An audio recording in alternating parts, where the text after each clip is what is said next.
poem is about the dangers of only seeing yourself through the eyes of someone who doesn't really see you. It's called Fresh Air.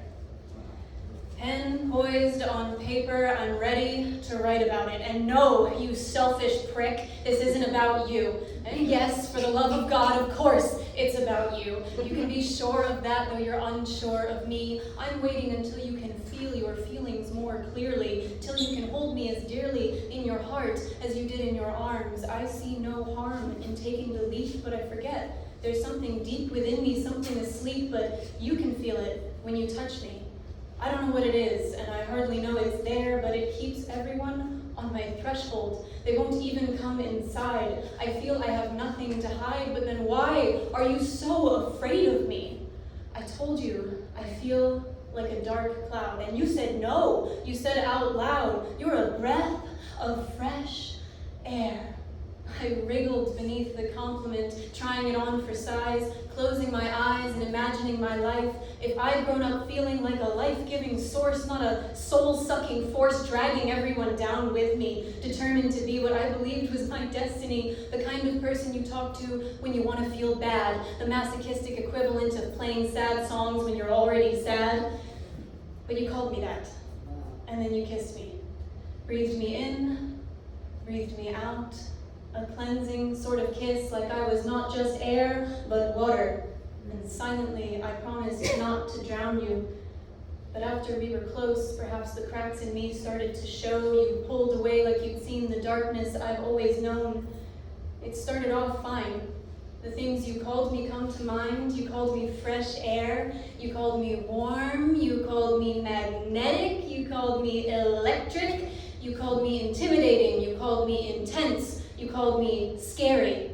Well, which is it? Adjectives light and airy or dark and contrary to what I thought you felt when you smiled at me. I know what I've been and I know what I want to be. I want to be a breath of fresh air that easy breezes in through your window, caresses your face just so. I want to blow across your skin.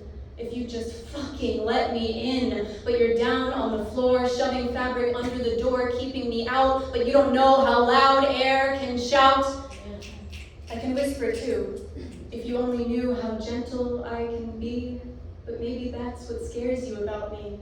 The storm that hides within my calm, the tempest beneath your palm. When you place your hand on my chest, I've shown you the eye of my hurricane, and now you can't rest. Something about intimacy with me scares everyone away.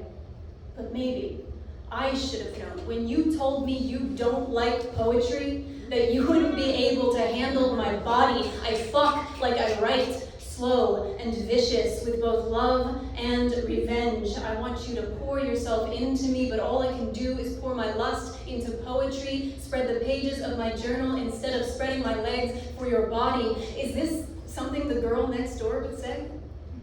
Do I even want to be her? Did you only see her when you met me? My always smiling face, the ease and grace with which I placed myself beside you, determined to win you by being what I thought was me? When did you decide the fresh air was a tornado spinning, that my grinning hid something underneath? Why did you dive for shelter when my skin touched yours? Did the lightning in my storm shock you? How did night bring this warning to stop you from falling for me, from calling me fresh air? Now you're in the basement, hiding, and you'll only see me if I promise not to get too close. How I'd love to be the choosing and the chosen, not the one stuck frozen in the role of the rejected. Failure reflected back from every mirror. Nothing clearer in my head than the words you said when you still thought I was pure and good. Sure, we can be friends. I'm positive this can't end badly, but as long as you're here and just so we're clear, I don't keep you around because I know that you're good for me. I keep you around because I know that you're good for my poetry. I can't write without the pain you cause when you leave me. And someday I might pause and wonder how that could be, why I need your disdain to feed my brain, how you light this fire in me to set the words free. But oh, I see there is no fire without air. And I feel the way you still breathe me, keeping me close, because even though you're afraid, you still want to be near me, but you can't bottle a breeze, so either set me free or seize what you want and trust me not to sweep you into space. Just look at my face and feel that fresh air and don't care about the wind picking up. I promise it's safe and I think you should stay, because aren't you afraid? Don't you just hate that one day I could take the air away and just watch you asphyxiate.